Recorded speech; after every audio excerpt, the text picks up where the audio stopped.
கந்தசஷ்டி விரதம் 6 நாளும் இருக்க முடியாதவங்க, கடைசி 1 நாள் மட்டும் விரதம் இருக்கலாம். அது நான் எப்படி இருந்தேன்றத உங்ககிட்ட ஷேர் பண்றேன்.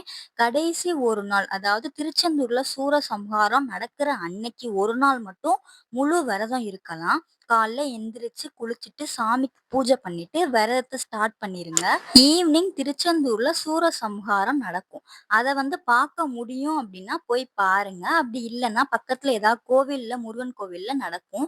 அத பார்க்க முடிஞ்சா போய் பார்க்கலாம். அப்படியும் இல்லன்னா, டிவிலயோ, மொபைல்லயோ பார்த்துட்டு, எண்ணெய் தேய்ச்சு தலைக்கு குளிச்சுருங்க. குளிச்சு முடிச்சுட்டு, முருகனுக்கு பூஜை பண்ணிட்டு, உங்களால அன்னைக்கு 6 வகை சாப்பாடு செஞ்சு முருகனுக்கு படையல் போட முடியும்னா, 6 வகை சாப்பாடு செஞ்சு படையல் போட்டுருங்க.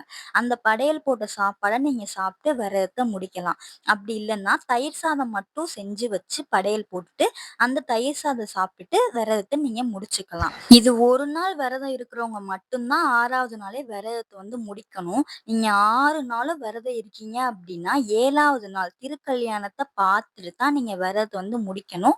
6வது நாள் முடிக்கக்கூடாது. அப்பதான் முழுமையான விரதம் இருந்ததுக்கான பலன் உங்களுக்கு கிடைக்கும்.